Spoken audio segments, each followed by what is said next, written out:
어떻게 될지는 우리가 다 아는 사실이죠. 예수님은 여기서 사형 판결을 받으십니다. 그런데 이 중요한 법정에서 예수님은 아무 말도 하지 않고, 아무 대답도 하지 않고 그저 순순히 그 형을 받습니다. 오늘 저는 우리가 잘 아는 이 십자가의 말씀을 생각하면서 아브라함 이야기를 같이 생각해 보려고 합니다. 믿음의 조상이라고 하는 아브라함을 여러분 잘 아실 것입니다. 창세기 12장에 가면은 하나님이 아브라함을 부르십니다. 그때 아브라함의 나이가 75세였습니다. 그 늙은 분을 갈대아 우르에서 빼서 가나안으로 가게 하신 다음에 새로운 일을 시작하신다고 하셨습니다. 그리고 너에게 후사를 주겠다고 약속을 하십니다. 이 말씀을 들은 지 1년, 2년, 10년, 20년, 25년이 지나갑니다. 나이가 99살이 될 때까지도 그 약속은 이루어지지 않았습니다. 아들 소식이 없어서 여러 가지 방법을 써보았습니다만 그 아들이 아니었습니다. 100살 때 드디어 그 아들 이삭이 자신의 몸에서 태어났습니다. 하나님의 말씀을 약속을 들은 지 25년이 지난 뒤의 일이었습니다. 아브라함과 사라가 얼마나 기뻤겠습니까? 그 약속을 들은 지 25년 만에 받은 응답 뿐만 아니라 사라의 경수가 끊어지고 아브라함이 99세 100살이 되었을 때 얻은 아들이라니, 이게 얼마나 놀라운 일입니까? 그들의 기쁜 것을 이루 말할 수가 없을 것입니다. 창세기 21장에 이삭이 태어난 이야기가 나옵니다.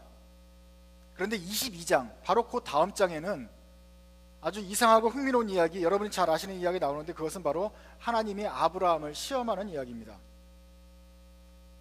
내가 내 아들을 나보다 더 사랑하는지 알고자 하여서 하나님이 아브라함을 시험을 합니다. 그 시험이 참 어렵습니다. 하나님을 진실로 경외하는지 알기 위해서 주는 시험이 참 얄궂습니다. 짓궂습니다. 그건 뭐냐면은 바로 그 이삭, 100세 때 겨우 하던 이삭을 모리아산으로 데려가서 번지로 들여 바치라, 이런 말입니다.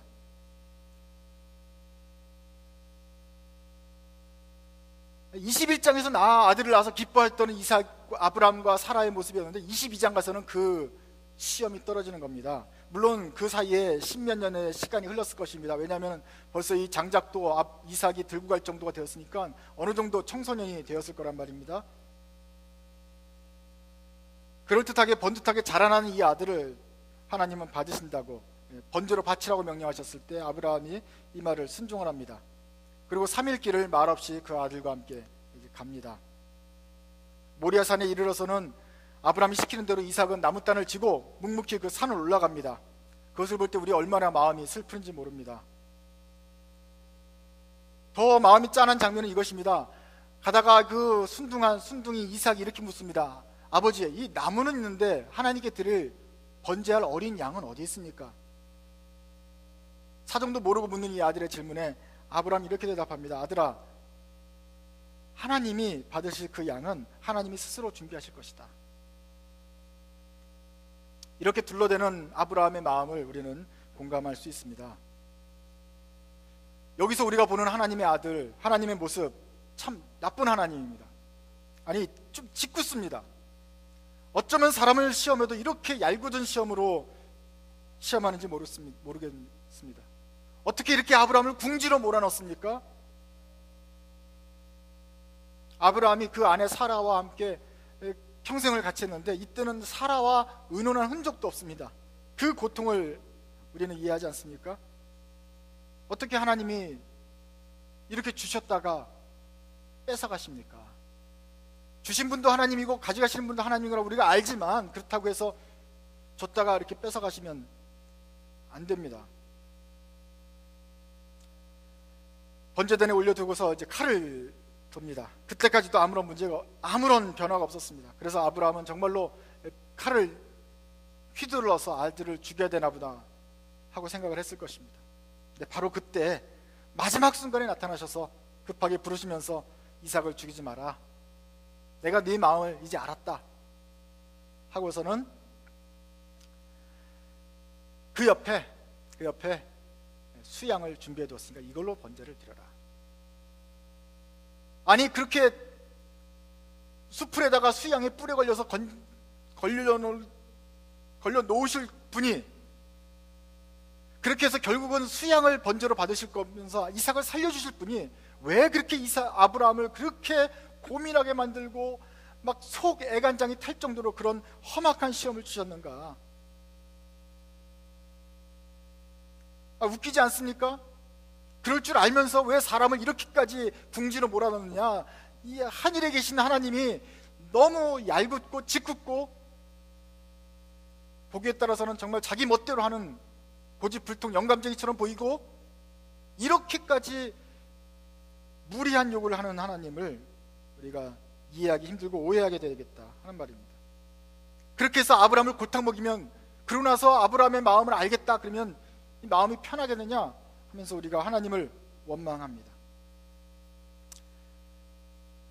속 좁은, 속이 좋은 아브라함이죠. 거기선 그것을 들고 원망하지 않습니다. 하나님이 어린 양을 대신 예비해 주셨구나.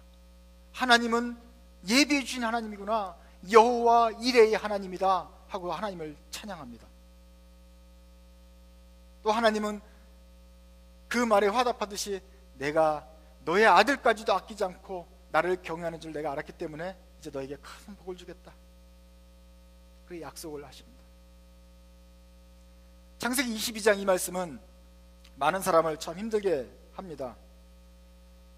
예전에 한 남자 집사님이 계셨는데, 그분이 첫째 아들을 얻고 나서 수년 뒤에야 어렵게 둘째를 얻었습니다.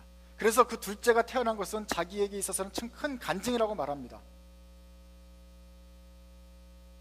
제가 볼 때는 그 사춘기 속썩이는 아들인데, 그 사람에게는 그 아들이 그렇도록 사랑스러운 아들이에요. 그런데 이 집사님이 이런 고백을 합니다. 하나님이 나타나셔서 나에게 저 아들을 바치라고 한다면 나는 못합니다.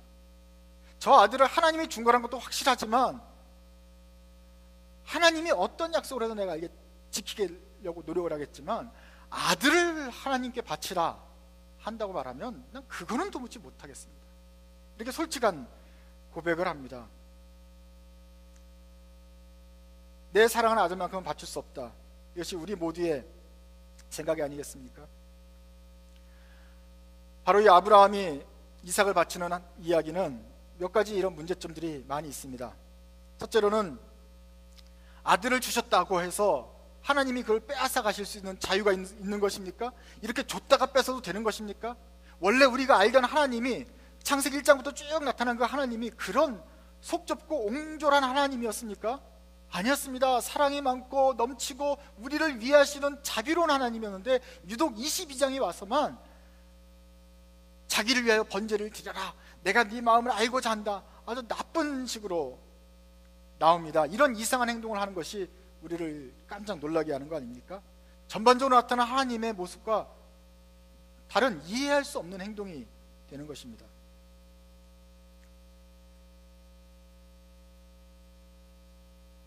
두 번째로는 하나님이 믿음을 시험하는 방식이 유쾌하지 않습니다. 하나님이 우리의 믿음을 시험할 수도 있고 우리를 연단할 수도 있습니다. 그런데 이것은 너무나도 기분 나쁜 시험입니다. 우리를 너무나도 아주 그 궁지로 몰아넣는 시험이기 때문에 이것에 대해서 우리가 통과한다는 것은 참 불가능한 것입니다. 아들을 주셨다가 빼앗아 간다는데 뭐 할 말은 없지만 화가 나는 시험이라 하는 말입니다. 이러면 이렇게 해서는 안 되죠. 이건 도리가 아니라고 우리가 항변할 수 있는 것입니다. 세 번째로는 아들을 불에 살려라 하는 이 시험 자체가 문제입니다. 이것은 하나님의 방식이 아닙니다. 어떻게 사람을 바칩니까? 인신제사 공양입니까? 게다가 그것도 자기 사랑하는 애를 불에 태워서 바치는 것이 이게 제대로 되는 종교입니까? 이것은 바로 하나님께서 그토록 가증하게 여기시는 바로 이방신의 풍습입니다. 그래서 그 이방신을 즐겁게 하기 위해서 사람들이 가장 큰 희생을 바치기 위해서 자기 아들을 불에 살려는 그 가증한 행동을 하는데, 나중에 가면 그 가증한 행동을 하는 사람들을 소나 양까지 남기지 말고 진멸하라고 하나님이 화를 내실 바로 그런 종교인데, 하나님이 바로 그런 종교의 의식과 같은 것을 여기서 명하신단 말이죠. 네 아들을, 너 태 열매를 내게 바쳐라. 하나님이 이런 식의 제사를 요구하면 안 된다 말입니다. 도무지 왜 이래 하나님이 이렇게 아브라함의 아들을 바치라고 명령하시는가? 창세기만 봐가지고는 이 문제가 해결이 되지 않습니다. 도무지 그 하나님의 속마음이 이해가 되지 않습니다. 그냥 이상한 하나님이 될 것입니다. 한 가지 해결책이 있다면 이것은 창세기 22장에 나타난 그 하나님의 요구와 오늘 우리가 보는 마태복음 27장의 예수님의 사형 판결과 연결이 된다면 혹시 우리가 이해할 수 있는 여지가 생길지 모릅니다. 만약에 이 사건이 자기의 아들을 죽여서라도 어떤 큰 목적을 행하기 위함이라면 그러한 아브라함의 아버지로서의 심정을 나타내는 것이 결과적으로 저 2000년 수천 년 뒤에 예수님을 세상에 내어놓으시면서 세상을 구원하셔야 됐던 그 하나님 아버지의 심정을 보여주는 어떤 상징적인 스토리라고 한다면 혹시 이해가 될지 모르겠습니다. 바로 이러한 하나님의 희생과 예수님의 죽으심을 미리 보여주기 위해서, 그것을 약간 이해할 수 있는 비유적인 스토리를 보여주시기 위해서 아브라함에게 그런 시험을 하셨다고 한다면 수긍가는 면이 조금 있을지 모르겠습니다. 왜냐하면 바로 구약에 있는 사건들이 신약의 구속사의 예표가 된다고 볼 수 있기 때문에 그렇습니다. 그런 면에서 우리가 십자가의 눈으로 보면 아브라함의 이야기가 바로 예수님의 이야기가 많이 닮아 있습니다. 첫 번째로는 아브라함의 독생자가 바로 이삭이었습니다. 마찬가지로 예수님도 하나님의 독생자였습니다. 하나밖에 없는 아들을 바쳐야만 했습니다. 아브라함도 아들 이삭을 무척이나 사랑했고 하나님도 예수님을 무척이나 사랑했습니다. 이삭도 아버지의 말에 얼마나 순종을 잘하는지 아버지가 시키는 대로 그 3일길을 가고 어깨에다가 장작을 지고 올라가면서 번제단에 눕히기까지 반항하지도 않고 그저 죽음을 맞이할 것처럼 보였습니다. 예수님도 하나님의 뜻에 순종하셔서 십자가를 벗어날 수도 있었고 도망갈 수도 있지만 도망가지 않으시고 항변할 수 있었지만 항변하지 않으시고 그대로 그 십자가형을 받으셨습니다. 이삭이 산으로 올라가는 동안 아무 말이 없었습니다. 예수님도 십자가를 지는 동안 빌라도의 법정에서 아무런 항변도 하지 않으시고 한마디의 말도 하지 않으시고 그 형벌을 받으셨습니다. 마치 도살장에 끌려가는 양이 말없이 죽는 것처럼 그렇게 죽으셨습니다.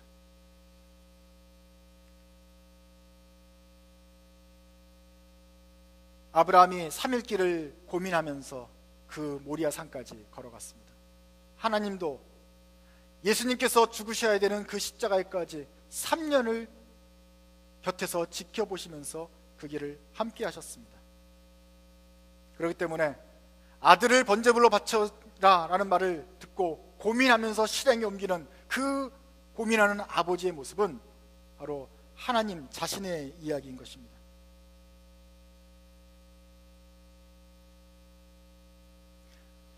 그리고 하나님은 그 고민을 끝에 결국 아들을 죽이십니다. 이걸 생각하면은 우리는 이제 하나님에 대한 오해를 좀 풀어야 됩니다. 하나님을 저 위에 계셔서 우리 인간에게 줬다가 뺏으면서 자기의 당연한 권리를 행사하는 것처럼 너희 아들을 죽여봐라, 한번 그것을 시험해보자 하게 하는 그 굉장히 이기적인 이해할 수 없는 아주 괴상한 괴팍한 그런 하나님으로 생각할 수 있는데, 그것이 아니라 바로 그 고민하고 우리의 동정을 살 만한 마음이 짠한 그 아버지 아브라함의 마음이 바로 하나님 그 자신이었다라는 것을 우리가 이해해야 할 것입니다. 우리가 지금까지 아브라함의 그 마음을 동정하면서도 왜 아들을 죽이는 그 하나님의 마음은 생각하지 않느냐?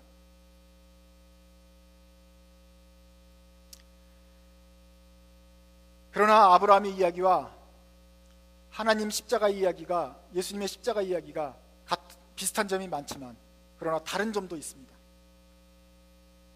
아브라함이 이삭을 바치는데 그 이야기는 하나님의 십자가 이야기와 아주 큰 차이가 납니다. 가장 큰 차이는 뭐냐면은 아브라함은 그 창세기 22장에서 아들을 번제단에 올려놓았지만 결국 죽이지 않아도 되었습니다. 아브라함이 아들을 죽였습니까? 죽이지 않았습니다. 옆에 있는 순양을 잡아다 대신 하나님께 번제를 바치고 거기서 여호와 이레를 찬양하면서 그 이야기가 끝나지 않습니까?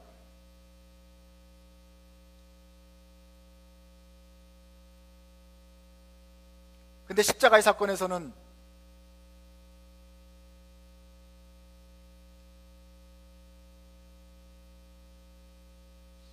칼을 들고 높이 손을 들어서 내리치려는 그 손을 다급하게 붙잡는 그 천사가 없었습니다.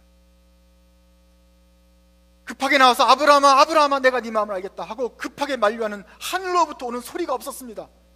왜냐하면 하나님이야말로 본인이 세계에서 우주에서 가장 높으신 분이기 때문에 이 마음을 만류할 만한 더 높은 음성이 없기 때문입니다. 그때는 이삭 대신 잡혀 죽을 만한 그런 순양이 있었습니다. 그러나 지금 십자가에서는 예수님 대신에 죽어야 될 그 어떤 것도 없습니다. 예수님이 바로 그 세상 죄를 지고 가는 하나님의 어린 양이신데 또 무슨 양을 대체할 수가 있단 말입니까? 바로 그 양이 지금 십자가에 달리는 양이고, 이삭은 양으로 대신 목숨을 얻었지만 예수님은 양 자체이기 때문에 바꿀 양이 없었고 하나님 아버지는 그 아들을 그냥 죽여야만 했습니다. 아브라함에게는 그곳이 여호와 이레의 하나님을 찬송하는 자리였는데 그 여호와 이레 모든 것을 준비하시는 하나님은 그 자신을 위해서는 준비할 수가 없었던 상황이었습니다. 더 귀한 목적이 있었습니다. 그것은 이 세상을 사랑하는 목적입니다. 이 세상이 죄에 빠져서 멸망하려는 것을 막기 위해서는 자기 아들을 죽여서 이 땅에 보내어서 그 나무에 달려서 죽게 하셔야지만 이를 통해서 세상이 멸망치 않고 구원을 얻으며 영생을 얻게, 새로운 생명을 얻게 되기 때문에 하나님은 다른 방법이 없었다 이 말입니다. 요한복음 3장 16절에 이렇게 기록하고 있죠. For God so loved the world that he gave his one and only son, that whoever believes in him shall not perish but have eternal life. 하나님께서 세상을 이처럼 사랑하사, 하나님께서 세상을 이처럼 사랑하사 외아들을 주셨다. 그를 믿는 자마다 멸망하지 않고 영생을 얻게 하려고 이처럼 세상을 사랑하셔서 그 아들을 주실 수밖에 없었다. 하나님 물론 예수님을 십자가에 못 박히지 않고 또 예수님 자신도 여러 가지 말로 변론하면서 사형을 면하실 수 있었겠지만 하나님도 예수님도 그렇게 하지 않으셨습니다. 왜냐하면 두 분 다 세상을 이처럼 사랑하셨기 때문입니다.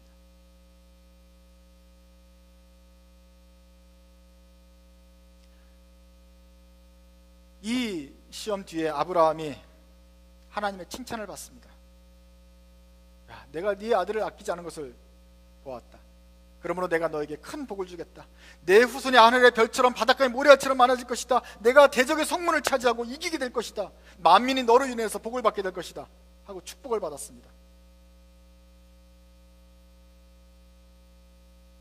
구약과 신약에 똑같이 아들을 잃은 아버지가 나옵니다. 이삭을 바쳤던 아브라함, 예수를 바쳤던 하나님 아버지. 그런데 아브라함은 이 일 후에 큰 축복과 칭찬을 받습니다. 그런데 자기 아들을 내어준 하나님은 누가 칭찬해 줍니까? 어떠한 복을 주고 누가 무슨 축복을 해줍니까? 자기 아들을 아끼지 아니하고 이 세상을 위해서 내어준 하나님은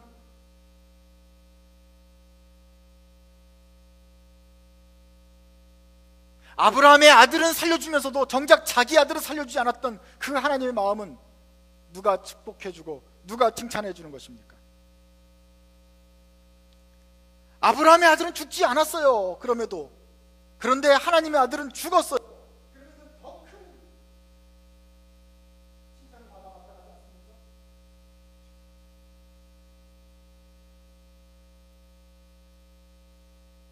그런데 사람들은 이런 하나님을 오해하고 원망합니다. 어떻게 이런 시험을 줄 수 있냐고 하나님께 손가락질을 합니다. 하나님이 이해할 수 없다고 말합니다. 이런 괘씸한 게